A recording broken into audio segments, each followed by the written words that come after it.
Hi guys, இந்த video பார்க்க வந்திருக்க எல்லாருக்குமே ஒரு பெரிய வணக்கம். இன்னைக்கு நம்ம இந்த வீடியோவில் தமிழில் ஒரு பியூட்டிஃபுல் லவ் ஸ்டோரியாக ரிலீஸ் ஆயிருக்கு அடியே படத்தோட கதையை பற்றி தான் பார்க்க போகிறோம். ஸோ பேசி டைம் வேஸ்ட் பண்ணாமல் ஸ்ட்ரைட்டாக இந்த படத்தோட கதைக்குள்ளே போயிடலாம்.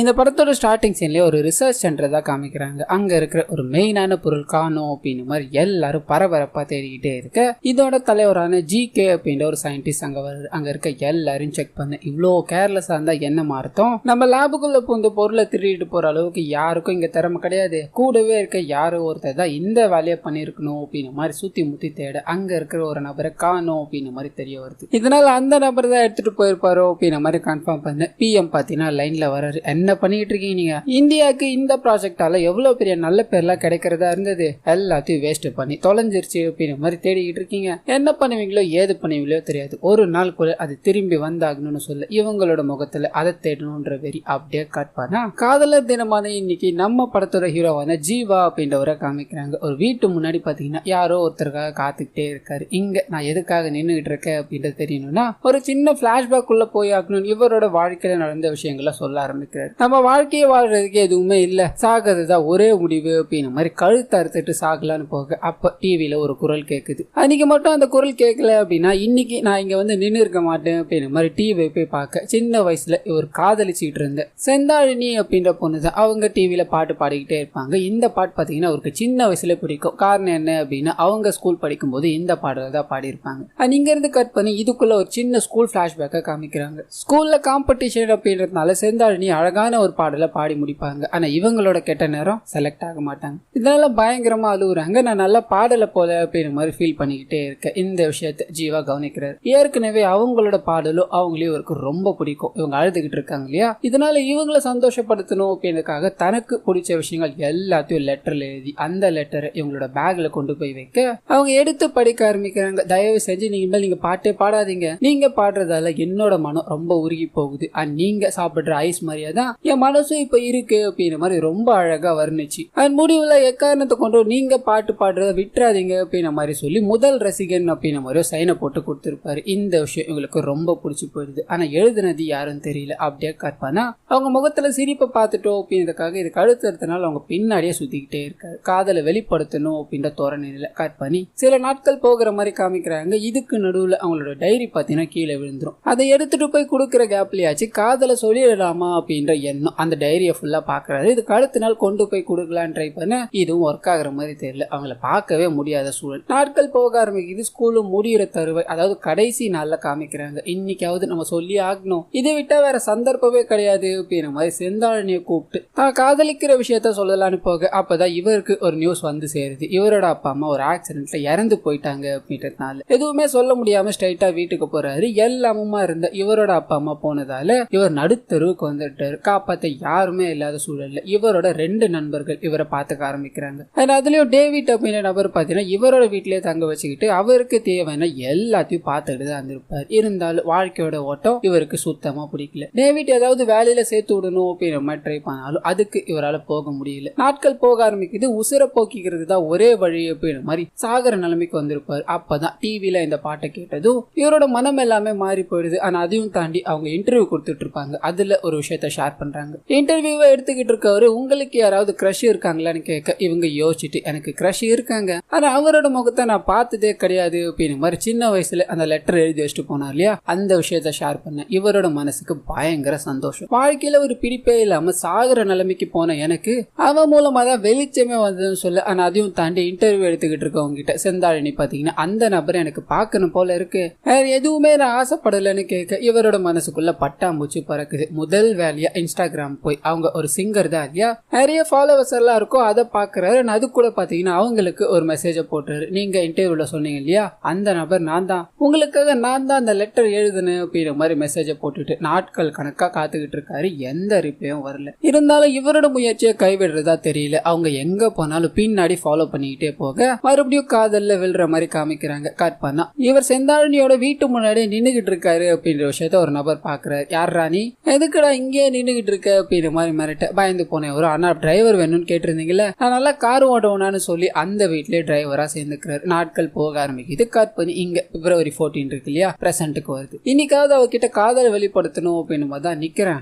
கண்டிப்பா அவளும் இதை ஏத்துப்பான்னு நம்புறேன் அப்படின்ற மாதிரி பல ஆசைகளோட நின்றுகிட்டே இருக்கு. அவங்க பாத்தீங்கன்னா உள்ள இன்டர்வியூல இருப்பாங்க. முடிஞ்சதும் கார்ல ஏறி போகணும் அப்படின்றத அப்பாயின்மெண்ட். அதுக்குள்ள ஹீரோட நண்பர் பாத்தீங்கன்னா அவருக்கு போன் பண்றாரு. எங்கடா இருக்க, என்னடா பண்ற அப்படின்ற மாதிரி விசாரிச்சுக்கிட்டே இருக்கும்போது இவரோட இன்னொரு நண்பர் டேவிட் இருக்கா இல்லையா, அவருக்கு நிறைய பெண்கள் கூட தொடர்பு இருக்கும். கல்யாணமான ஒரு பெண் கூட வீட்டுக்கு போய் அங்க போய் போதையில மயக்கம் போட்டு விழுந்துட்டாரு அப்படின்னு மாதிரி கால் வருது. உடனடியா வாங்க, என்னோட புருஷன் இங்க இன்ஸ்பெக்டரா இருக்காரு, இன்னும் 10 நிமிஷத்துல வரலனா உங்க ஃப்ரெண்டு கதைய முடிஞ்சது அப்படின்ற மாதிரி சொல்ல இன்னொரு நண்பரால போக முடியல. ரொம்ப லாங்ல இருப்பாரு. இதனால ஹீரோவே போய் ஆகணும் அப்படின்ற கட்டாயம். இப்ப இங்க விட்டு எப்படி போறது? அதனால அங்க இருக்கிற செக்யூரிட்டி கிட்ட போய் ஆனா மேடம் கிளம்பிட்டாங்கன்னா கொஞ்சம் போன் பண்ணி சொல்லுங்க, நான் உடனடியா வந்துடுறேன் அப்படின்ற மாதிரி வேகமா அந்த இடத்துக்கு போய் மயங்கி கிடக்குற இவரோட நண்பர் ஆட்டோல ஏத்திட்டு இவரு அங்க இருந்து திரும்பி செந்தாழினிய பாக்கணும் அப்படின்ற மாதிரி வேகமா போய்கிட்டே இருக்காரு. அந்த சமயம் பார்த்து செந்தாழினி பாத்தீங்கன்னா டைம் ஆயிடுச்சு, எங்க டிரைவரை காணோம் அப்படின்ற மாதிரி போன் பண்ணிட்டு இருப்பாங்க. இவருக்கு போன் வருது. இன்னும் என்னடா பண்ணிட்டு இருக்க, உன்னை நம்பி வேலையை கொடுத்ததுக்கு என்ன சொல்லணும்னு திட்டிக்கிட்டே இருக்க. எதிரில் ஒரு கார் வருது, தெரியாம போய் முட்டிட்டாரு. ஆனா அப்படியே முட்டினதால அந்த காரை ஓட்டிக்கிட்டு வந்த நபருக்கு பாத்தீங்கன்னா தலையில அடிபட்டு மயக்கம் போட்டு விழுந்துட்டாரு. இவருக்கு சில சிறைப்புகளோட தப்பிச்சிருவாரு. உடனே அந்த நபர் ஹாஸ்பிட்டல் அனுப்பிட்டு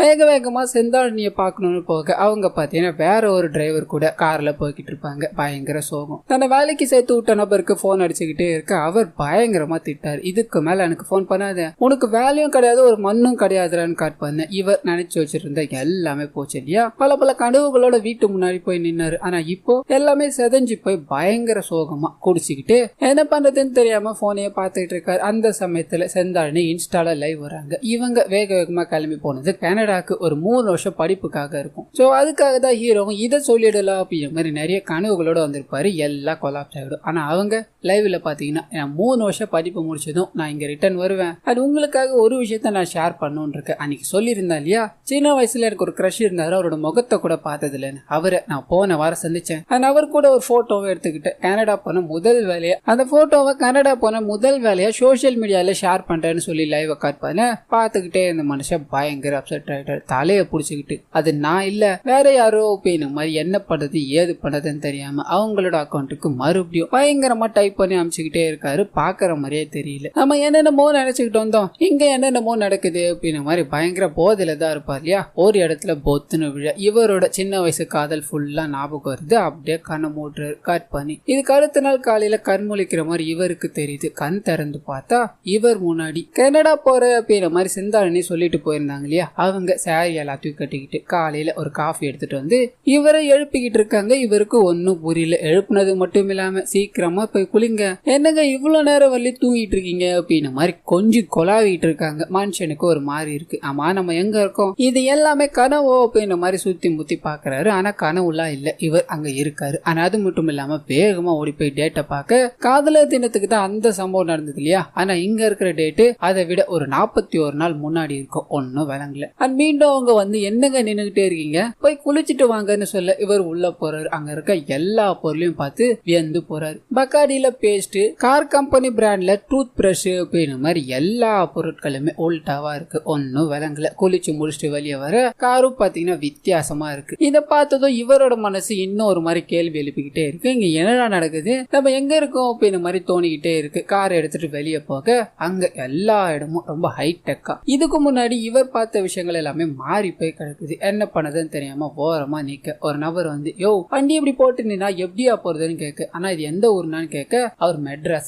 மெட்ராஸா, சென்னை தானே நீங்க அப்படி சொல்றீங்கன்னு கேட்க, அது சென்னையா அப்படின்னா என்னடா இது மெட்ராஸ்ரா, ஒழுங்கா வண்டி எடுடா அப்படின்ற மாதிரி திட்டிக்கிட்டே இருக்கு. அப்பதான் காருக்குள்ள இருக்க நம்ம ஹீரோட முகத்தை ஃபுல்லா பாக்குறாரு. சார் நீங்களா, ஐயோ தெரியாம திட்டிட்டா மன்னிச்சிருங்க சார்னு ஒரு செல்ஃபி எடுத்துட்டு போறாரு. ஆனா அது மட்டும் இல்லாம இங்க பாத்தீங்கன்னா இவரோட பேர் ஜீவா கிடையாது, அர்ஜுன் அப்படின்றது தான். நம்ம பேரும் மாறி போய் கிடக்குது, ஊர் உலகமே மாறி போய் கிடக்குது. என்னடா நடக்குது எனக்கு ஒன்னும் விலகலையே அப்படின்னு மாதிரி இவர் தங்கிட்டு இருந்தா இல்லையா டேவிட்டோட வீடு, அந்த வீட்டுக்கு போக அங்க பாத்தீங்கன்னா ஒரு லேடி இருக்காங்க. அவங்க வேற யாரும் கிடையாது, நம்ம ஹீரோட நண்பர் போலீஸ் மனைவியோட வீட்டுக்கு போய் மயக்கம் போட்டாருன்னு தூக்கிட்டு வந்திருப்பா இல்லையா, அங்க இருந்த அந்த பெண் தான். இவருக்கு ஒன்னும் புரியல. இவர் உள்ள போன உடனே இப்ப எதுக்காகடா வந்த, நைட்டு வர வேண்டிய தரடான்னு சொல்லிட்டு சரி ஒன்னும் பிரச்சனை இல்ல பையன் ஸ்பெஷல் காஸ்டா போயிருக்கான், அதுக்குள்ள நம்ம ஆரம்பிப்போமான்னு சொல்லி துணி எல்லாத்தையும் கழட்ட இவருக்கு ஒன்னும் புரியல. எதுக்காக இந்த மாதிரி பண்ணிட்டு இருக்காங்க அப்படின்னு தெரியல. அந்த சமயம்னு பார்த்து கதவை திறந்துகிட்டு வேகமா டேவிட் உள்ள வர இவர் எழுந்து போய் தன்னோட நண்பன் கிட்ட பேச ஆரம்பிக்கிறார். டே என்ன யாருன்னு தெரியுதாடா, நீங்க எல்லாரும் என் பேர் அர்ஜுன் சொல்றாங்கடா,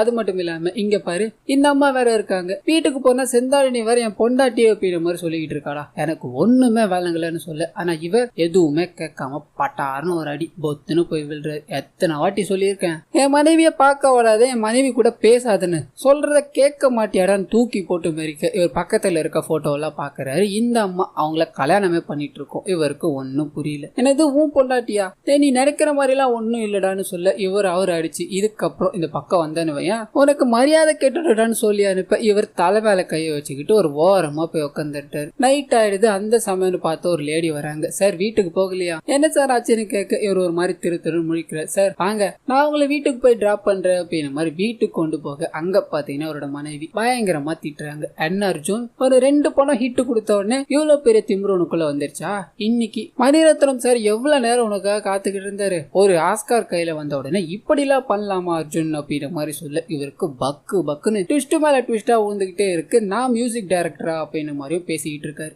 இதையும் தாண்டி இன்னைக்கு நைட்டு நம்ம கேண்டில் டின்னருக்கு அரேஞ்ச் பண்ணிருந்தோம், அது கூட நீ வரல, உன்ன நான் அப்புறம் கவனிச்சுக்கிற அர்ஜுன் அப்படின்னு மாதிரி உள்ள போக இவர் தலைய பிச்சுக்கிட்டு லேப்டாப்ல ஆஸ்கார் அவார்டு எல்லாத்தையும் வாங்கின அர்ஜுன் அப்படின்னு மாதிரி சர்ச் பண்ண ஆரம்பிக்க இவர் பாத்தீங்கன்னா ஒரு பெரிய மியூசிக் டைரக்டரா இருப்பாரு, நிறைய விருதுகள் எல்லாத்தையும் வாங்கிட்டு இருக்காரு அப்படின்னு மாதிரிலாம் இருக்கும். இவரால நம்பவே முடியல. இது எல்லா பிரச்சனைக்குமே காரணமா இருந்தது நம்ம அன்னைக்கு போதையை போட்டு தூங்குனதால தான் இல்லையா. இது எல்லாமே ஒரு கனவா இருக்கதா வாய்ப்பு இருக்கு, மறுபடியும் தூங்கணும் அப்படின்னா சரியா போயிடுமே, இதுக்கு முதல்ல தூங்கி ஆகணுமே அப்படின்னு மாதிரி அந்த சோஃபாலே படுத்து தூங்க கட் பண்ணி இதுக்கு அடுத்த நாள் கண்ணை திறக்கிறாரு. நார்மல் நிலைமைக்கு வந்துருச்சு போல அப்படின்னு மாதிரி ஆசையா கண்ணை திறக்க ஆனா ஒண்ணுமே நடக்கல. பயங்கரமா அழுகுறாரு. டேய் என்னடா ஆச்சு, இங்க என்னதானே நடக்குது அப்படின்னு மாதிரி ஃபீல் பண்ணி உட்காரு. இவரோட நண்பர் அங்க வராரு. வாஷிம் அக்ரம் அப்படின்றதா இவரோட பேரா இருக்கும். டேய் நீ அது இருக்கிய வந்து உட்கார்றா வாஷிம் அக்ரம்னு சொல்ல. அது வாஷிம் அக்ரமா, என் பேர் வக்கார் யோனிஸ்ரா, என் பேரு கூட மறந்துட்டியா, உனக்கு என்னடா ஆச்சு, நேத்தெல்லாம் எங்க போன, கௌதம் வாசுதேவ் மேனன் உனக்காக காத்துக்கிட்டு இருக்காரா, ஒழுங்கு முறையா ஸ்டுடியோக்கு வந்து சேரு, அதை சொல்லிட்டு போகதா வந்தேன்னு சொல்ல. என்னடா நீ கூட மாறி இருக்கியாடா அப்படின்னு மாதிரி தலையில கை வச்சுக்கிட்டு கௌதம் வாசுதேவ் மேனனை பார்க்க போக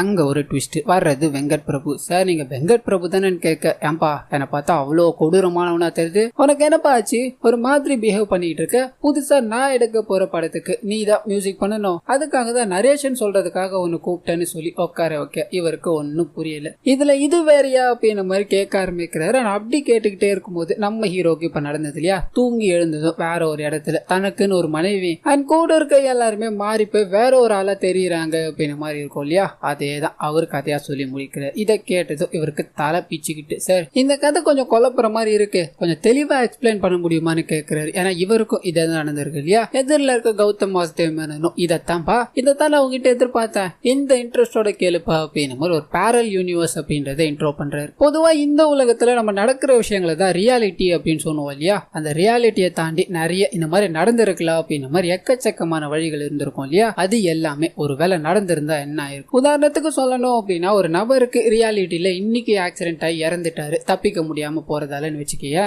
அதே மாதிரி நிறைய ஆப்ஷன் அவருக்கு இருந்திருக்கலாம் இல்லையா, ஒருவேளை தப்பிச்சா என்ன ஆயிருக்கும், லைட்டான காயம் ஏற்பட்டிருந்தா என்ன ஆயிருக்கும் அப்படின்னு மாதிரி நிறைய ஆல்டர்னேட்டிவான வழியெல்லாம் இருக்கும் இல்லையா, அது எல்லாமே ஒவ்வொரு யூனிவர்ஸ் இருந்தா எப்படி இருக்கும். ஆனா அந்த யூனிவர்ஸ் எல்லாருக்குமே நம்ம டிராவல் பண்ணி போற மாதிரி, அதாவது ஒரே ஆள் எல்லா யூனிவர்ஸ்க்கும் டிராவல் பண்ணி போய் பாக்குற மாதிரி இருந்தா எப்படி இருக்கும், அதுதான் நம்ம படத்தோட கான்செப்ட் அப்படின்னு மாதிரி சொல்ல இவருக்கு தலையே சுத்தி போயிடுது. அது இதையும் தாண்டி இன்னும் கிளியரா புரியணும் அப்படின்றதுக்காக சில விஷயங்களை ஷேர் பண்ண ஆரம்பிக்கிறாரு. இந்த உலகத்துல 8 கல்யாணம் பண்ணிட்டு பிளே பாயா சுத்திட்டு இருக்க பிரேம்ஜி வேற ஒரு யூனிவர்ஸ்ல கல்யாணமே பண்ணாம சிங்கிளா இருந்த அப்படி இருக்கும். அதே மாதிரிதான் இந்த பேரல் யூனிவர்ஸும் இதை பேஸ் பண்ணதுதான் உன்னோட ரியாலிட்டியில நடந்த விஷயங்களும் இருக்கலாம், அது உன்னோட ரியாலிட்டிக்கு அப்பாற்பட்டு நடந்த விஷயங்களும் இருக்கலாம். நிறைய பேர் இந்த பேரல் யூனிவர்ஸால சேஞ்ச் ஆக்கப்பட்டிருக்கலாம் அப்படின்னு மாதிரி ஒரு பிரீஃபா எக்ஸ்பிளைன் கொடுத்து இதுதான்ப்பா நம்ம படம்னு சொல்ல இவருக்கும் புரிஞ்சு போயிடுச்சு இதுதான் இங்க நடந்துகிட்டு இருக்கு அப்படின்றது. ஆமா நான் எதுக்காக இங்க வந்தேன், எனக்குள்ள என்னதான் நடந்தது அப்படின்னு மாதிரி மறுபடியும் செந்தாழினிய பாக்கலான்னு போக அங்க இவரோட அப்பா அம்மா உயிரோட வராங்க. பார்த்த உடனே பயங்கர ஷாக்கு. நீங்க எப்படி உயிரோட இருக்கீங்க, அந்த ஆக்சிடென்ட்ல நீங்க உயிர் பொழைச்சிட்டீங்களா அப்படின்னு நம்மளாம் கேட்க 2 பேரும் ஒரு மாதிரி பாக்குறாங்க. என்னடா என்னென்னமோ பேசிக்கிட்டு இருக்க, நாங்க எப்படா செத்து போனோம் அப்படின்னு நம்மளாம் கேட்க, ஆனா இவருக்கு தான் தெரியும் இங்க என்ன நடக்குதுன்ட்டு. ஆனா இவங்களுக்கு இது வேற ஒரு யூனிவர்ஸ் தான். இதனால அவங்க கிட்ட சிரிச்சு ஜாலியா பேச ஆரம்பிக்கிறாரு. அப்படியே கட் பண்ணி சில நாட்கள் இந்த யூனிவர்ஸ்ல கடக்கிற மாதிரி காமிக்கிறாங்க. இவருக்கு மியூசிக்கே தெரியாது, ஆனா இங்க ஒரு பெரிய மியூசிக் டைரக்டர் இல்லையா, இதனால நிறைய பெரிய பெரிய டைரக்டர்ஸ் எல்லாமே வந்து மியூசிக்கை வாசிக்கணும்னு சொல்ல நடுவுல இவருக்கு ஒண்ணுமே பண்ண தெரியல. இதனால நிறைய படங்களை இழக்க ஆரம்பிக்கிறாரு. இவரை பத்தி நிறைய நியூஸ் எல்லாமே செய்தியில போட ஆரம்பிக்கிறாங்க. ஆனா அதையும் தாண்டி அங்க உல்டாவா இருக்க நிறைய விஷயங்களை பாத்தீங்கன்னா பார்க்க ஆரம்பிக்கிறாங்க. ஆர்சிபி 8 வாட்டி கப் அடிச்சது அண்ட் சிஎஸ்கேவோட கேப்டன் கேதவ் ஜாதவ் அப்படின்னு மாதிரி நிறைய விஷயங்கள் அதுல அடங்கும். நாட்கள் போக ஆரம்பிக்குது. இந்த மாதிரி ஒரு வாழ்க்கையை எப்படின்னா என்னால ஹேண்டில் பண்ண முடியும் அப்படின்னு மாதிரி மனுஷன் புலம்பி தள்ளிட்டு இருக்காரு. இதுக்கு நடுவுல இவரோட மனைவி இருக்காங்க இல்லையா, அவங்களும் பொறுத்து போறாங்க. ஒரு நாள் இன்டர்வியூல உட்காந்து இவங்க 2 பேருக்கு நடுவுல காதல் எப்படி வந்தது அண்ட் இவங்களோட ஜர்னி என்ன அப்படின்றது இவங்க ஷேர் பண்ணிக்கிட்டே இருக்காங்க. இந்த விஷயம் நம்ம ஹீரோக்கு எதுவுமே தெரியாது. இதனால என்ன பண்றதுன்னு தெரியாம அமைதியா நிக்கிறாங்க. கேள்வி இவர்கிட்ட வரும்போது எனக்கு தலை வலிக்குது, நான் வீட்டுக்கு போறேன்னு கிளம்பி போக பயங்கர கடுப்பாயிட்டுறாங்க. கொஞ்சம் நெல்லு, நான் அவங்க கிட்ட பேசணும். நான் கொஞ்ச நாளாவே உன்னை நோட் பண்ணிக்கிட்டு இருக்கேன். உனக்குள்ள இருக்கிற சேஞ்சஸ் என்ன ஒரு மாதிரி பயமுறுத்திக்கிட்டே இருக்கு. ஒரு மாசமா நீ இந்த சோஃபால ஏதாவது படுத்து தூங்கிட்டு இருக்கேன். என் கூட மூஞ்சி கொடுத்து பேசி கூட ரொம்ப நாள் ஆகுது. யாரையாவது உனக்கு பிடிச்சிருக்கா? நான் அதுக்குள்ள உனக்கு போர் அடிச்சேன்னா சொல்லு அர்ஜுன் அப்படின்னு மாதிரி கண் கலங்கி பேச ஆரம்பிக்க இவர் என்ன பண்ணதுன்னு தெரியாம நின்றுகிட்டே இருக்காரு. அண்ட் மேற்கொண்டு அவங்களும் இன்னைக்கு என்னோட பர்த்டே, நீ காலையில விஷ் பண்ணுவ, மதியானம் விஷ் பண்ணுவ, ஏன் நைட்டு ஒரு பெரிய சர்ப்ரைஸ் எல்லாத்தையும் வச்சிருக்கேன்னு நினைச்சேன். ஆனா இப்பதான் தெரியுது அது உனக்கு சுத்தமா ஞாபகத்துக்கு இல்ல அப்படின்றது. நிறைய பேர் உன்னை பத்தி நிறைய விதமா பேசிக்கிட்டே இருக்காங்க. ஆனா நான் அது எதுவுமே நம்பல. ஏன்னா உன்னை பத்தி எனக்கு நல்லா தெரியும் அர்ஜுன். ஏன்னா என்ன எவ்வளவு பிடிக்கும் அப்படின்றத நீ பல முறை என்கிட்ட ரசிச்சு சொல்லியிருக்க. அப்படி இருந்த அர்ஜுனா இப்படி இருக்கா அப்படின்றது எனக்கு ரொம்ப வேதனையா இருக்குன்னு சொல்ல இது எல்லாத்தையும் கேட்டுக்கிட்டே இருந்த இவர் பாத்தீங்கன்னா பயங்கர அப்செட் ஃபீல் பண்ண ஆரம்பிக்கிறார். நம்மளை பத்தி மட்டுமே யோசிச்சு இவ்வளவு நாட்களை ஓட்டிட்டோம், இவளை சுத்தமா கண்டுக்கவே இல்லையே. நான் உயிருக்கு உயிரா காதலிச்ச பொண்ணு தானே இவ, அவ கிடைச்சதோ அவளை எப்படி நான் விட்டு போக நினைச்சேன் அப்படின்னு மாதிரி பயங்கர உருக்கமா பேசிட்டு இவங்க கிட்ட காதலை வெளிப்படுத்துறாரு. ஆனா அது கூடவே சின்ன வயசுல இவங்க அழகா பாடுவாங்க இல்லையா, அதை பத்தியும் சில அழகான வரிகளை பேச ஆரம்பிக்கிறாரு. இவங்களுக்கு ஒரு மாதிரி யோசனையா இருக்கு. சின்ன வயசை பத்தி உனக்கு எப்படி தெரியும்னு கேட்க அதெல்லாம் தெரியும், many more happy returns of the day அப்படின்னு மாதிரி விஷ் பண்ணி அன்னைக்கு நைட்டு 2 பேரும் சந்தோஷமா தூங்குறாங்க. அண்ட் இதுக்கு அடுத்து பாத்தீங்கன்னா நம்ம ஹீரோவை அவங்க கூட டைம் ஸ்பெண்ட் பண்ணணும் அப்படின்னு மாதிரி முடிவு பண்ணி அவங்க கூட நிறைய இடங்களுக்கு போக ஆரம்பிக்கிறாரு. மனசு விட்டு பேச ஆரம்பிச்சு 2 பேரும் பாத்தீங்கன்னா பயங்கர க்ளோஸ் ஆயிடுறாங்க. இதுக்கு நடுவுல செந்தாழனி இந்த ரியாலிட்டியில இருக்கவங்க தான் இல்லையா, அவங்களுக்கு சில பிளாஷ்பேக் எல்லாம் இருக்கும். அதை எல்லாத்தையும் ஷேர் பண்றாங்க. முக்கியமா இவர் எப்படி ப்ரொபோஸ் பண்ணாரு அப்படின்றதையும் ஷேர் பண்றாங்க. எப்படி பண்ணிருப்பாருன்னா நம்ம மணிரத்னம் படத்துல வர மாதிரி இவங்க கனடாக்கு போறேன் அப்படின்ற மாதிரி வந்து சொல்லியிருப்பாங்க. நீ கனடா போற அப்படின்றத நான் எதிர்பார்க்கல, நீ கனடா போறதுக்காக வச்சிருக்க பாஸ்போர்ட்டை கிழிச்சு போட்டுருவணும் அப்படின்ற மாதிரி எனக்கு தோணல. அண்ட் உன்ன மாதிரி சுமாரான ஒரு குழந்தையும் என்ன மாதிரி ஒரு அழகான குழந்தையும் நமக்கு பிறக்கோ அப்படின்ற மாதிரி எனக்கு தோணல. பட் இதெல்லாமே நடந்துருமோன்னு பயமா இருக்கு அப்படின்ற அழகான ஒரு ப்ரொபோசலை கொடுக்க இதை கேட்டுக்கிட்ட நம்மால் பாத்தீங்கன்னா சத்தியமா இதை நான் தானே சொல்லடான்னு சொல்லி மணிரத்னத்துக்கு நன்றின்னு சொல்லிட்டு இதுக்கு அடுத்து சந்தோஷமா இருக்க மாதிரி காமிக்கிறாங்க. இப்படியே பாத்தீங்கன்னா ஒரு 41 நாள் ஓடி போயிடுது. ஒரு நாள் நைட்டு ஸ்விம்மிங் ஃபுல்லா 2 பேரும் ரொமான்ஸ் பண்ணிக்கிட்டே இருக்கும்போது பயங்கரமா மழை பெய்யும். ஏன்னா உனக்கு எதனால பிடிச்சிருக்கு அப்படின்னு மாதிரி செந்தாழனி கிட்ட இவர் கேள்வி கேட்க அவங்க சொல்லலான்னு வரும்போது இவரோட கண்கள் எல்லாமே பாத்தீங்கன்னா ஒரு மாதிரி ஆக ஆரம்பிக்குது. அங்க ஏதோ ஒரு மாற்றம் ஏற்பட்டு கண்ணை திறந்து பாக்குறாரு. எந்த இடத்துல இருந்து வேற ஒரு ரியாலிட்டிக்கு போனாரோ அந்த இடத்துக்கே வந்து சேர்த்தாரு. கண்ணை திறந்து பார்த்தா ஹாஸ்பிட்டல்ல இருக்காரு. கோமால இருந்த பேஷண்ட் எழுந்துட்டாரு. உடனே வாங்க டாக்டர்னு பக்கத்துல இருக்க நர்ஸ் ஓடி போக இவரு வேகமா வெளியே எழுந்து வந்து இங்க என்ன நடக்குது அப்படிங்கிற மாதிரி சுத்தி முத்தி பாக்குறாரு. முதல்ல இருந்தாரு இல்லையா ரியாலிட்டி, அங்கேயே வந்துட்டாரு. உடனே இவரோட நண்பருக்கு போன் அடிச்சுட்டு இங்க என்னடா நடக்குது, நீ எங்கடா இருக்கன்னு கேட்க மச்சான் நீ கோமால இருந்து எழுந்துட்டியா, சரி அங்கேயே இரு, ஒரு முக்கியமான வேலையில இருக்கோ வந்துடுறோன்னு சொல்ல இவர் என்ன இருந்தாலும் சரி லொகேஷன் அனுப்புங்கடா நான் வந்துடுறேன், என்னால இங்க இருக்க முடியாதுன்னு சொல்ல லொகேஷன் அனுப்புறாங்க. இவரு வேகமா போக நம்ம டேவிட் இருக்கா இல்லையா இவரோட நண்பர், அவர் ஒரு பொண்ணை காதலிக்கிறாரு. அண்ட் வீட்டுக்கு தெரியாம ஓடி வராங்க அப்படின்றதுக்காக செட்டிங் போட்டு நின்னுகிட்டு இருப்பாங்க. இவர் போய் ட்ரெஸ் எல்லாத்தையும் மாத்திக்கிட்டே இருக்க ஒரு பயங்கரமான ஷாக் காத்துக்கிட்டு இருக்கு. டேவிட் லவ் பண்ணி இழுத்துட்டு வந்துகிட்டு இருக்க பொண்ணு பாத்தீங்கன்னா செந்தாழனியா தான் இருப்பாங்க. இவருக்கு ஒன்னும் புரியல, அவங்களே பாத்துக்கிட்டே இருக்க மனுஷன் கண் கலங்கி போயிடுறாப்ல. எதனால இங்க வந்தோம் அப்படின்ற மாதிரி பயங்கர அப்செட். கட் பண்ணா அந்த டிவைஸ் ஆக்டிவேட் ஆயிருச்சு. 41 நாளுக்கு அப்புறமா இப்போ மறுபடியும் அந்த லொகேஷன் காட்டுது அப்படின்ற மாதிரி அந்த சயின்டிஸ்ட் இருக்கா இல்லையா அவருக்கு தெரிய வருது. உடனே அதை தேடி போடுங்கிறான்னு கும்பல் அனுப்ப கட் பண்ணி நம்ம ஹீரோவே காமிக்கிறாங்க. டேவிட் செந்தாழனியா லவ் பண்றாரு அப்படின்ற விஷயம் அவருக்கு பயங்கர ஷாக்கிங்கா தான் இருக்கும். அண்ட் மயக்கம் போட்டு கோமால இருந்தார் இல்லையா, 41 நாள் கழிச்சு வந்திருப்பாரு. அதுக்குள்ள டேவிட் இவ்வளவு ஒரு வேலையை பார்த்துட்டாரு இல்லையா, அமைதியா நிக்கிறாரு. அண்ட் அங்க இருக்கிற டேவிட்டும் டேய் அவன் திரு முழிக்கிறத பார்த்தா கோமால இருந்ததால அவருக்கு என்ன நடந்ததுன்னு தெரியல, என்னோட லவ் ஸ்டோரியா நான் உனக்கு சொல்ல வாடா அப்படின்ற மாதிரி இவங்க லவ் எப்படி செட் ஆச்சு அப்படின்றத காமிக்கிறாரு. நம்ம செந்தாழனி இன்டர்வியூல இந்த மாதிரி எனக்கு ஒரு கிரஷ் இருக்காரு, அவரோட முகத்தை நான் பார்த்ததே இல்ல அப்படின்ற மாதிரி சொல்லியிருப்பாங்க இல்லையா, அதை அட்வான்டேஜா எடுத்துக்கிட்டு டேவிட் இவங்களை போய் தனியா சந்திச்சு இருந்திருப்பாரு. அதை லெட்டர் எழுதுறது நான் தானே சொல்ல அவங்க முதல்ல நம்பல. அந்த இன்டர்வியூ ஏன் தான் கொடுத்தேன்னு இருக்கு, நிறைய பேர் எனக்கு நான் தான் எழுதுறேன்னு நான் தான் மெசேஜ் பண்ணிக்கிட்டே இருக்காங்கன்னு சொல்ல நீ நம்பல உனக்கு நம்புற மாதிரி உனக்கு காட்டவா அப்படிங்கிற மாதிரி அவங்களோட பேரை நெஞ்சில பச்சை குத்திருப்பாப்ல அதை காமிக்கிறாரு. சோ அது மூலமா தான் எங்க 2 பேருக்கும் கெமிஸ்ட்ரி ஒர்க் அவுட் ஆகி இந்த நிலைமைக்கு வந்துட்டோம்னு சொல்ல இதை கேட்டுக்கிட்டே இருந்த ஹீரோ செம்ம அப்செட். அது நான் பண்ணதுரா, என் கூடவே இருந்துட்டு இவ்வளவு பெரிய வேலையை பாத்துறியாடா அப்படிங்கிற மாதிரி மனசுக்குள்ள அழுதுகிட்டே இருக்கு. இவங்க 2 பேரும் அதாவது டேவிட்டும் நம்ம ஹீரோ தனியா போய் பேசுறாங்க. அந்த லெட்டரை நீ எழுதல அப்படின்றது எனக்கு தெரியும், அதை யார் எழுதுனா அப்படின்றது உனக்கு தெரியாம இருக்கலாம், ஆனா அதை வச்சு எதுக்காகடா இந்த மாதிரி காரியங்கள் எல்லாத்தையும் பண்ணுன்னு சொல்ல மச்சான் மன்னிச்சிடறா, அந்த லெட்டர் நான் எழுதலதான், ஆனா சின்ன வயசுல இருந்து அவளை நான் லவ் பண்ணிட்டு தான்டா இருந்தேன், இந்த விஷயம் யாருக்கும் தெரியாது, அந்த சமயத்துலதான் அவள் லெட்டர் மேட்டர் பேசினா அதுக்குள்ள லவ் செட் ஆயிடுச்சு மச்சான், என்ன மன்னிச்சிடறான்னு சொல்ல இவருக்கு பயங்கர சோகம். என்னதான் இருந்தாலும் நம்ம இவ்வளவு நேரம் மனைவியா ட்ரீட் பண்ணிட்டு இருந்தவங்க இப்ப நம்மளோட நண்பனை கல்யாணம் பண்ணிக்க போறா அப்படின்றது யாரால தாங்க முடியும், மனசு ரொம்ப வலிக்கிற மாதிரி இருக்கு அப்படிங்கிற மாதிரி இந்த விஷயங்கள் எல்லாத்தையும் இன்னொரு நண்பர் இருக்கா இல்லையா அவர்கிட்ட ஷேர் பண்றாரு. இது வேற ஒரு யூனிவர்ஸ்ரா, நான் பேரல் யூனிவர்ஸ் அப்படின்ற மாதிரி வேற ஒரு இடத்துக்கு போனேன், அங்க என்னோட மனைவியா இருக்கிறது செந்தாரணி தாண்டா, அங்க என்னென்னலாம் நடந்தது தெரியுமா அப்படிங்கிற மாதிரி மொத்த கதையை சொல்லிக்கிட்டே இருக்கு. அப்பதான் எப்படி நம்ம அந்த இடத்துக்கு போனோம் அப்படிங்கிற மாதிரி திங்க் பண்ண ஆரம்பிக்காரு. அப்பதான் இவருக்கு ஒரு விஷயம் ஸ்ட்ரைக் ஆகுது. இவர் அந்த இடத்துக்கு போயிருப்பா இல்லையா, அங்க பாத்தீங்கன்னா அவர் கூடவே ஒரு போன் இருந்திருக்கும். அந்த போனை முதல்ல ஒரு சாதாரணமா எடுத்துட்டு இருப்பாரு, அதுக்கப்புறமா தான் யோசிக்க அந்த போனாலதான் வந்தோம் அப்படிங்கிற மாதிரி தெரிய வருது.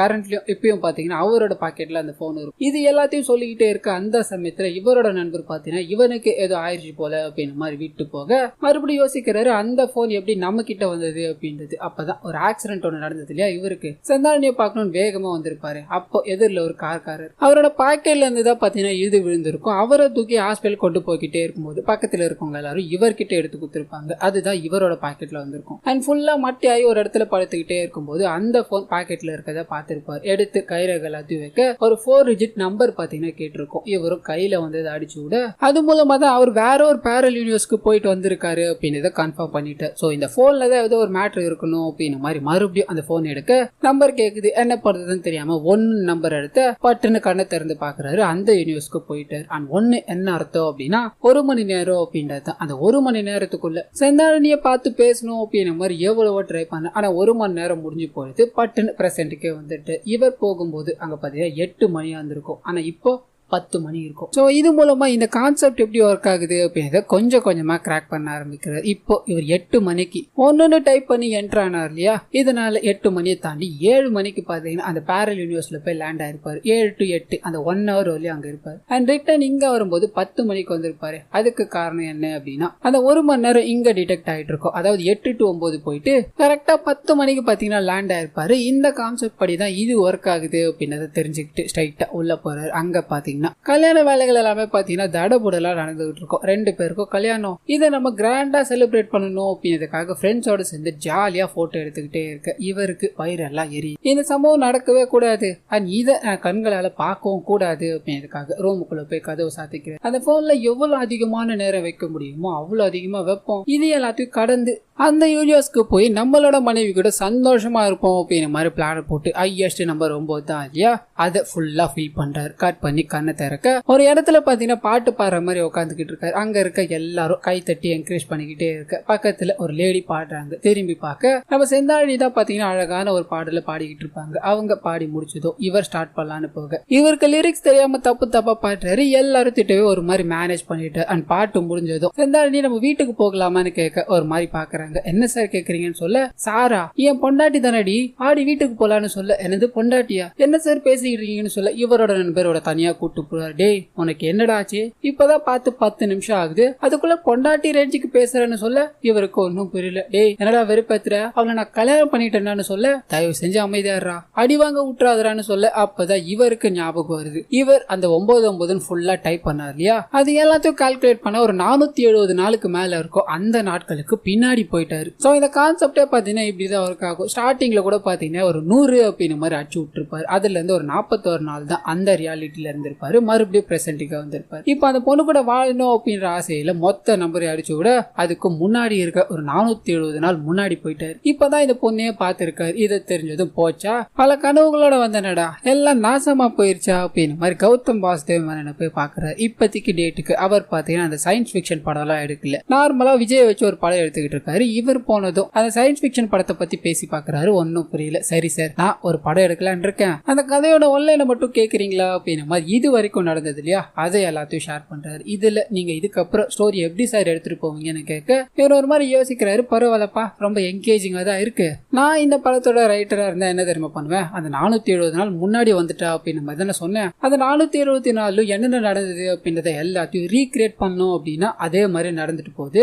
காதலுக்கு அழிவுன்றதே கிடையாது, அது தெரியாதப்பா அவனுக்குன்னு கேட்க இவருக்கு ஒரு மாதிரி ஸ்ட்ரைக் ஆகுது. ஆமால, அதை பண்ணலாம்ல. நடந்த சம்பவங்கள் எல்லாத்தையும் ரீக்ரியேஷன் பண்ணோம் அப்படின்னா நம்மளுக்கு பழையபடியே வாழ்க்கை அமைய வாய்ப்பு இருக்குல்ல அப்படின்னு மாதிரி முடிவு பண்ணி காலத்துல இறங்க ஆரம்பிக்கிறார். அண்ட் இதுக்கு முன்னாடி வந்தப்ப இன்டர்வியூல 2 பேரையும் உட்கார வச்சு உங்களோட லவ் ஸ்டோரியை சொல்லுங்க அப்படின்னு நம்மளாம் கேட்டிருப்பாங்களே, அந்த விஷயம் இவருக்கு ஸ்ட்ரைக் ஆகுது. அதுபடி கொஞ்சம் கொஞ்சமா இதோட முதல் படி என்ன அப்படின்னா இவர் ஆஸ்கார் வாங்குறதும் அண்ட் அவங்க இதால இவரோட குரூப்ல வந்து சேர்றதுமா இருக்கும். இவருக்கு இப்ப மியூசிக்கே தெரியாது.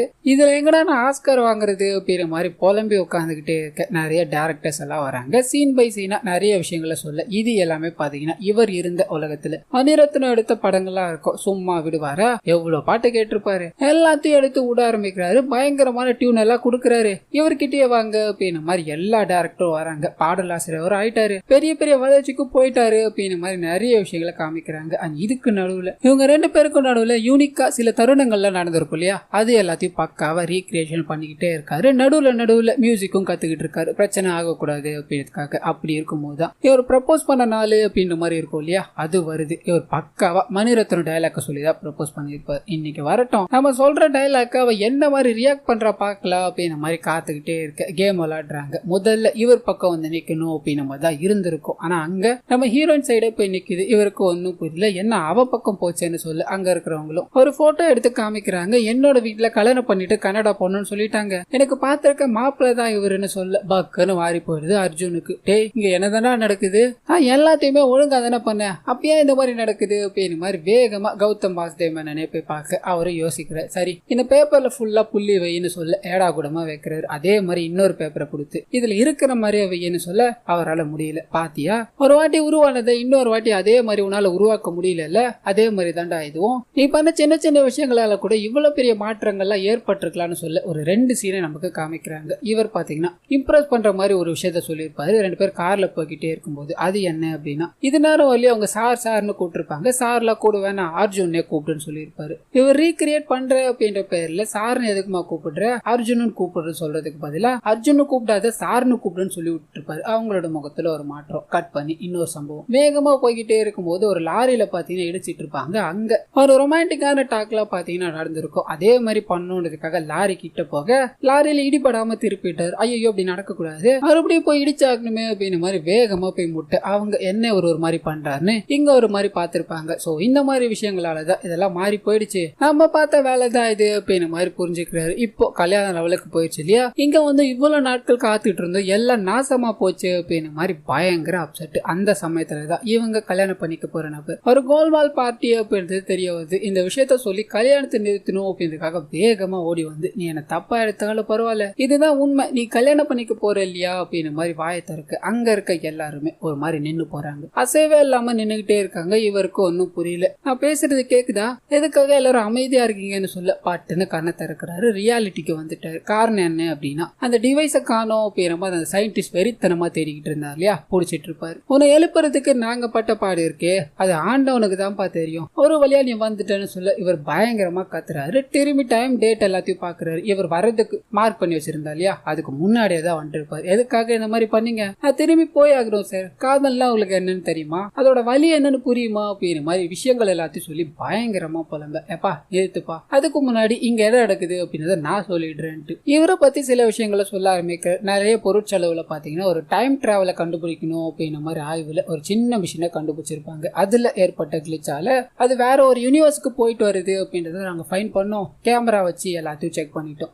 இத ஒரு உயிருள்ள பிராணியில வச்சு செக் பண்ணணும் அப்படின்ற மாதிரி இருந்த போதுதான் இதை ஒருத்தன் திருடிட்டு போய் ரஷ்யா கும்பலுக்கு விற்கணும் அப்படின்ற மாதிரி ஜேம்ஸ் பாண்ட் படத்துல வர மாதிரிலாம் பண்ணா அது அவன் கையில இருந்து மாதிரி இப்போ உன் கையில வந்திருக்கு, மறுபடியும் அது எங்க கையிலேயே வந்திருக்கு அப்படின்ற மாதிரி அந்த போனை புடுங்கி வேற ஒரு இடத்துல வச்சிட்டு இருப்பாங்க. இவரு கௌதம் மேனன் சார், அந்த போனை மட்டும் கொடுங்க சார்னு சொல்ல கௌதம் மேனன். அப்ப அந்த நியூஸ்ல நான் கௌதம் மேனனா இருந்தேனாப்பா, ஏன்னா இங்க இருக்கிற எல்லாருமே வெங்கட் பிரபு மாதிரி தான் இருக்குன்னு சொல்லுவாங்க, ஆனா பரவாயில்லையப்பா இது புதுசா இருக்கே அப்படின்ற மாதிரி பேசிட்டு அந்த போனை தர முடியாது, இவங்க தூக்கிட்டு வெளியே போங்கன்னு சொல்ல இவருக்கு இருக்கிற பிரச்சனையில அந்த போனை தவிர வேற வழியே இல்ல அப்படின்ற மாதிரி தெரியுது. அவங்க எல்லாரையும் அடிச்சு போட்டுட்டு அந்த போனை புடிச்சு அதுல நம்பர் நம்பர் எல்லாத்தையும் டைப் பண்ணலாம் அப்படின்ற மாதிரி போகும்போது இவரை பிடிச்சி இழுத்துக்கிட்டே இருக்காங்க. அண்ட் ஒன்னு டைப் பண்ணி என்டர் அடிக்க ஒரு மணி நேரத்துக்கு முன்னாடி பாத்தீங்கன்னா போய் லேண்ட் ஆயிட்டார். அண்ட் கிடைச்ச இந்த 1 மணி நேரத்தை சும்மா விடக்கூடாது அப்படின்றதுக்காக நம்ம ஹீரோயினை தேடி அலைய ஆரம்பிக்கிறார். அவங்க பாத்தீங்கன்னா ஒரு பெரிய மால்ல பாட்டு பாடணும் அப்படின்ற மாதிரி போயிருப்பாங்க. அந்த இடத்துக்கு போகணும் அப்படின்னா ஒரு 40 மினிட்ஸ்க்கு மேல ஆகும். இதனால நிறைய பேரோட உதவி கேட்டு அந்த இடத்துக்கு போக ஒரு 5 நிமிஷத்துக்கு முன்னாடி அவங்கள பார்த்துட்டு நீ என்ன நினைச்சாலும் பரவாயில்ல, இந்த விஷயங்கள் எல்லாத்தையும் நீ கேட்டுதான் ஆகணும் அப்படின்னு மாதிரி, நான் வேற ஒரு யூனிவர்ஸ்ல இருந்து வரேன், என்னோட பேர் ஜீவா, உன்னை நான் எவ்வளவு லவ் பண்ண தெரியுமா, வாழ்க்கையில எதுவுமே இல்லாம சாகிறதுதான் ஒரே வழி அப்படின்ற மாதிரி போன எனக்கு உன்னோட வாய்ஸ் தான் வாழ்க்கையை கொடுத்தது, அந்த வாழ்க்கையை முழுமையா ஏத்துக்கணும் அப்படின்ற மாதிரி போய் நிற்கும் போது என்னை தாண்டி எல்லாமே போயிடுச்சு. அதனாலதான் இந்த மாதிரி எல்லாம் பண்ண இப்ப என் கையில இருக்கு இல்லையா, இதுதான் ஒரு டைம் டிராவல் மாதிரி, இதாலதான் இந்த யூனிவர்ஸ்க்கு நான் வந்தேன் அப்படின்ற மாதிரி எல்லாத்தையும் சொல்லிக்கிட்டே இருக்க இவங்க ஒரு மாதிரி திருத்துன்னு முழிக்கிறாங்க. நான் உன்னோட மனைவி தான் இல்ல, நான் உன்னை விட்டு எங்கடா போக போற அப்படின்ற மாதிரி கேட்க இவருக்கு ஒரு மாதிரி இருக்கு. நான் உன்னை கல்யாணம் பண்ணிட்டேனா, இருந்தாலும் பரவாயில்ல செந்தாரணி, நான் சொல்றதை கேள், நான் உண்மையா உன்னை லவ் பண்றேன், இன்னொரு 30 செகண்ட்ல நான் இங்க இருந்து போக போறேன் அப்படின்ற மாதிரி பதட்டமா பேசிக்கிட்டே இருக்க இவங்க அந்த போனை வாங்குறாங்க. இதுதானே எல்லாத்துக்கும் காரணம்னு சொல்றேன், இது இருந்தா என்ன இல்லனா என்ன அப்படின்ற மாதிரி தூக்கி போட்டு உடைக்க என்ன நடக்க போகுதோ அப்படின்ற மாதிரி திக்கு திக்குன்னு இருக்கும். இவர் போவாரா இங்கே இருப்பாரா அப்படின்ற மாதிரி நமக்கும் பயங்கரமான டென்ஷனை கொடுத்து அந்த செகண்ட் பாத்தீங்கன்னா ஃபுல்லா கம்ப்ளீட் ஆகுது. 0 வந்து முடிஞ்சதும் கண்ணை திறக்கிறாரு, ரியாலிட்டிக்கே வந்துட்டாரு. எங்கடா போனு, உன கட்டி போட்டு தாண்டா இனிமேல் ட்ரீட் பண்ணும், அவன் பாக்கெட்ல இருந்து போனை எடுங்கடான்னு சொல்ல அந்த போனை காணும். இந்த டிராவல் பண்ண எல்லா சமயத்திலயும் பாத்தீங்கன்னா போனு கூட ஏதாவது டிராவல் பண்ணிட்டு வரும். இப்போ இந்த போனை காணும் அப்படின்றது நம்ப முடியல. எங்கடா போனு, அதை என்னடா பண்ணு கேட்க இவரும் அழுதுகிட்டு அந்த போனை நான் உடைச்சிட்டேன்னு சொல்ல, உடைச்சிட்டியா, எவ்வளவு பெரிய ப்ராஜெக்ட் தெரியுமாடா அப்படின்னு மாதிரி மூஞ்சில ஒரு குத்து. கண் திறந்து பார்த்தா பார்க்கல, மூஞ்சி முகரெல்லாம் வீங்கி போய் கிடக்கிறாரு. உடனே தன்னோட நண்பருக்கு போன் பண்ணி டேவிட்டோட கல்யாணம் என்னடா ஆச்சுன்னு கேட்க அது எல்லாமே நல்லபடியா நடந்து முடிஞ்சுதான்னு சொல்ல இவருக்கு செம்ம சோகம். ஒரு இடத்துல உட்காந்து தன்னோட காதலை நினைச்சு பயங்கரமா அழுதுகிட்டே இருக்காரு. அந்த சமயத்துலதான் இவருக்கு பின்னாடி ஒரு லேடி அழுதுகிட்டு இருக்காங்க. என்னன்னு போய் பார்க்க பயங்கர ஷாக்கு. செந்தாரணி இருக்காங்க இல்லையா, அவங்க தான். நம்பவே முடியல. உடனே மறுபடியும் ஒரு நண்பருக்கு போன் அடிச்சு டே கல்யாணம் என்னடா ஆச்சுன்னு கேட்க சிறப்பா முடிஞ்சதுன்னு சொன்னடான்ற. டேய் அசிங்கமா கேட்கறதுக்குள்ள என்ன நடந்ததுன்னு சொல்றான்னு சொல்ல, அன்னைக்கு நம்ம எல்லாருமே போய் வீட்டுல இருந்து பொண்ணை தூக்கிட்டு வந்தோமா, கல்யாணம் பண்ணிக்கணும், அதாவது அடுத்த நாள் கல்யாணம் பண்ணிக்கணும் தான் பிளான், நீ நடுவுல வர காணாம போயிட்ட. அவங்க அப்ப அதாவது செந்தாரணியோட அப்ப வந்து நீங்க ஒன்னும் கவலைப்படாதீங்க, உங்க 2 பேருக்கும் நானே கல்யாணம் பண்ணி வைக்கிறேன் அப்படின்னு மாதிரி பிரிச்சு கூட்டு போனா கல்யாண ஏற்பாடுகள் எல்லாத்தையும் பண்ணி இன்னைக்கு கல்யாணம் பண்றதா இருந்தது. அதுக்குள்ள நம்ம மாப்பிள்ளையோட வண்டவாளம் எல்லாம் தண்டவாளம் ஏறிச்சுரா, அவன் எந்தெந்த பொண்ணுங்க கூட தொடர்பு இருந்தா அப்படின்னு மாதிரி எல்லாம் தெரிஞ்சு போனதால கல்யாணத்தை நிறுத்திட்டு போயிட்டாங்கடா. இதுதான் நல்லபடியா முடிஞ்சதுன்னு சொன்னேன்னு சொல்ல டேவிட்ட காமிக்கிறாங்க. செந்தாரணி போனா என்ன, எனக்கான பொண்ணு இல்லாமலா போயிடுவா அப்படின்னு மாதிரி போதையில உட்காந்துக்கிட்டு இருக்க. கட் பண்ணி நம்ம ஹீரோ கிட்டே வருது. வாழ்க்கை நம்ம எல்லாத்துக்குமே செகண்ட் சான்ஸ் அப்படின்னு ஒண்ணு கொடுக்கும். அதை நம்ம சரியா பயன்படுத்தணுமா இல்லையா அப்படின்றதுதான் நம்மளோட மிச்ச வாழ்க்கை இருக்குன்னு சொல்லி இவர் மியூசிக் எல்லாத்தையும் கத்துக்கிட்டு இருந்தார் இல்லையா, அதை இங்க வெளியே எடுத்துட்டு வர அழகான ஒரு பாட்டை பாட அழுதுகிட்டே இருந்த ஹீரோயின் பாத்தீங்கன்னா ஒரு மாதிரி ரியாக்ட் பண்றாங்க. யாரு பாட்டு பாடுறான்னு போக நம்ம ஹீரோ தான் இருக்காரு. அவர் பாடுற பாடல் என்ன அப்படின்னா, சின்ன வயசுல அவங்களோட டைரி எடுத்திருப்பாரு இல்லையா, அதுல இவங்க ஒரு கவிதையை எழுதி வச்சிருப்பாங்க. அந்த கவிதையை பாட்டா பாட இவங்களுக்கு ஒரு மாதிரி ஆச்சரியமா இருக்கு. இந்த விஷயங்கள் எல்லாமே உங்களுக்கு எப்படி தெரியும், நீங்க டேவிட்டோட ஃப்ரெண்டு தானேன்னு கேட்க இவரும் ஆமான்னு தலையாட்ட, இந்த விஷயங்கள் மட்டும் இல்லாம இன்னும் எனக்கு நிறைய விஷயங்கள் தெரியும் அப்படின்னு மாதிரி சின்ன வயசுல இவர் பண்ண விஷயங்கள் எல்லாத்தையும் ஷேர் பண்ணி அந்த நபர் நான் தான் சொல்ல இவங்க ஒரு மாதிரி ஸ்டன் ஆகி போய் நிக்கிறாங்க. இதனால ஏன் இந்த விஷயத்த சொல்லன்னு கேட்க அமைதியா இருக்காரு. எல்லாத்தையும் நான் இங்கேயே சொல்லணுமா, நம்ம 2 பேரும் ஒரு டிரைவ் போய்கிட்டே பேசலாமான்னு கேட்க, டிரைவ் போறது அப்படின்னா உங்களுக்கு ரொம்ப பிடிக்கும், இவங்களோட காதல் அந்த யூனிவர்ஸ்ல மலர்ந்தது ஒரு டிரைவ் மூலமா தான் இருக்கும். சோ அந்த வகையில இந்த டிரைவ் உங்களோட வாழ்க்கையை மாற்றி அமைக்க கூடியதா இருக்கோ அப்படின்ற மாதிரி சொல்லி இந்த படத்தை பார்த்தீங்கன்னா இதோட முடிக்கிறாங்க. சோ கண்டிப்பா இந்த படம் உங்க எல்லாருக்கும் பிடிச்சிருக்கோ அப்படின்னு மாதிரி நம்புறேன். இந்த வீடியோ பார்த்த எல்லாருக்குமே ரொம்ப நன்றி.